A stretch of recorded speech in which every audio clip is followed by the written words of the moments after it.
حقوق العباد کا مسئلہ حل کریں. حقوق العباد یعنی وہ معاملہ جس کا تعلق بندوں سے جڑا ہوا ہے, یعنی وہ گناہ جو آپ نے کر لیا, آپ سے ہو گیا, آپ کے اللہ کے بیچ کا معاملہ ہے. توبہ استغفار کا اللہ معاف کرنے والا ہے, سچی توبہ کا اللہ قبول کرتا ہے, اور توبہ کرنی بھی چاہیے, اور اللہ بخش معاف کر دیتا ہے, بخش دیتا ہے. لیکن وہ گناہ جس کا تعلق بندوں سے جڑا ہوا ہے, لوگوں کے حقوق سے جڑا ہوا ہے, وہ ایسا اللہ معاف نہیں کرتا جب تک وہ انسان آپ کو معاف نہ کرتے. ٹھیک ہے, یعنی آپ نے کسی کو مارا پیٹا ہے, تو جب تک وہ آدمی معاف نہیں کرے گا آپ کی معافی نہیں ہوگی, اللہ معاف نہیں کرے گا. آپ نے کسی پر ظلم کیا, زیادتی کی ہے, اس سے پہلے معافی مانگی رمضان آنے سے پہلے کیونکہ وہ معاف نہیں کرے گا, اللہ کو معاف نہیں کرے گا. یہ اللہ کا نظام ہے, یہ اللہ نے نظام بنایا. آپ نے کسی کی زمین ہڑپ کی ہے, زمین پر قبضہ کر کے بیٹھے ہوئے ہیں, کسی کا کھیت ہے, کھلیان ہے, زمین ہے, گھر ہے, دکان ہے, مکان ہے, آپ نے طاقت کے بلبوتے پر قبضہ کر لیا, جما لیا, اپنے نام پر لکھوا لیا, آپ کی معافی نہیں ہوگی جب تک اس کی چیز لوٹا نہ دے. آپ نے کسی کا حق مارا ہے اس کو لوٹانا پڑے گا. زمین لی ہے تو واپس کیجیے, پیسہ آپ نے کھا لیا ہے اس کو واپس کیجیے, آپ نے کسی کا قرض لیا ہے اب اس کو لوٹانے واپس نہیں کر رہے. اب چاہیں کہ بس رمضان آئے گا معافی مانگنے اللہ معاف کر دے گا, نہیں, بخشش ایسے انسان کی نہیں ہے. نبی کریم صلی اللہ علیہ وسلم نے فرمایا رغم انف رجل, کہ اس آدمی کا ناک خاک آلود ہو, نقصان اٹھانے والا ہو جائے, ہلاک ہونے والا ہو جائے. دخل علیہ رمضان, کہ جس کو رمضان کا مہینہ ملا, ثم انسلخ, پھر رمضان کا مہینہ ختم بھی ہو گیا, قبل ان یغفر له, اور اس کی بخشش اور مغفرت نہیں ہو پائی. اللہ اکبر. تو کیسے اس انسان کی بخشش ہوگی جو کسی کا حق مار کے بیٹھا ہوا ہے؟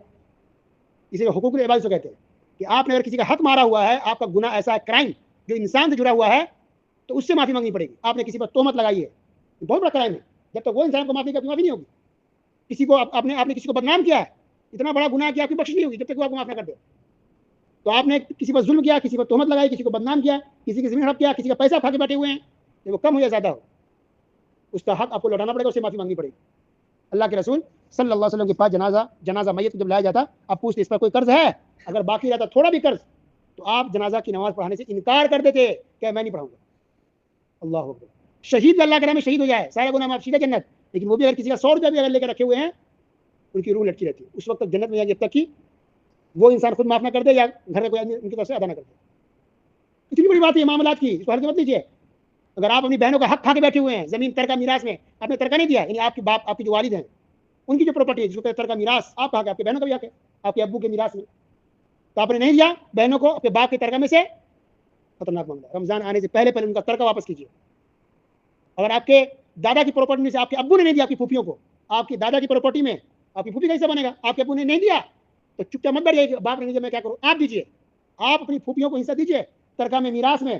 زمین, گھر, صرف زمین نہیں, گھر بھی جو آپ کے دادا کا بنایا ہے اس میں حصہ بنے گا آپ کی پھوپھی کا. گھر ہو, زمین ہو, یا کیش پیسہ چھوڑ کے کچھ بھی چھوڑ کے گئے ہو, ترکہ اگر نہیں دیا آپ کی پھوپھی کو, آپ دیجیے, ورنہ آپ کا باپ تو جہنم میں جائے گا ہی, آپ بھی ساتھ میں جہنم میں جائیں گے. یہ معاملات کو حل کرنا ضروری ہے. ان کاموں کی, ان گناہوں کی جو انسان سے جڑا ہوا ہے, کہ آپ نے کسی کا حق مارا, کسی کا زمین لیا, کسی کا پیسہ کھا گئے قرض کے طور پہ, جھوٹ بول کر کے, کسی بھی طرح سے کسی کا حق کھا کے بیٹھے ہیں, یا کسی پر آپ نے کسی طرح ظلم زیادتی کی ہے, یا مار پیٹ کے اس کو ستایا ہے, جس کا حق ہے اس کا حق لوٹائیے, پھر اس سے معافی مانگیے, اللہ سے معافی مانگیے. ایسا ہے, کسی پر آپ نے ظلم کیا ہے اس سے معافی مانگیے, پھر اللہ سے معافی مانگیے, تب اللہ کو معاف کرے گا. تو حقوق العباد, بندوں سے جڑا کوئی گناہ کا کرائم ہے, تو جب تک کہ وہ انسان معاف نہ کرے اور اس کا حق ادا نہ کر دیں, آپ کی بخشش مغفرت نہیں ہے. اسے رمضان کی تیاری میں سے تیاری یہ بھی ہے کہ اس معاملے کو ٹھیک کیجیے کہ کس کس کا پیسہ کھا کے بیٹھے ہوئے, کس کس کا زمین ہڑپ کر کے بیٹھے ہوئے, کس کس پر آپ نے ظلم زیادتی کی ہے, کتنے پر آپ کیس کر کے بیٹھے ہوئے ہیں, کتنے پر آپ تہمت لگا کے بیٹھے ہوئے ہیں, کتنے پر آپ نے زیادتی کی ہے, چاہے اپنے گاؤں کا ہو, محلے کا ہو, رشتے دار ہو, خاندان کا, یا باہر کا ہو. کچھ لوگ کرائم لوگوں میں آ جاتے ہیں, کچھ کرائم ایسے جو لوگ نہیں جانتے.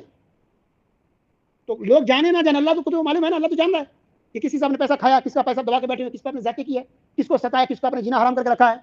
ان سب سے معافی مانگی, معاملہ تو ٹھیک کیجیے مرنے سے پہلے, رمضان سے پہلے. اس کی معافی تلافی, اس کی صفائی ضروری ہے. تو وہ گناہ جو آپ کے اللہ کے بیچ کا معاملہ ہے, وہ اللہ بخش دیتا ہے سچی توبہ کرنے سے. لیکن وہ گناہ جو انسان سے جڑ گیا, پھر وہ جب تک کہ وہ انسان معاف نہ کرے اور اس کا حق ادا نہ کر دے, اس سے آپ صلح صفائی نہ کر لیں, وہ اللہ معاف نہیں کرتا.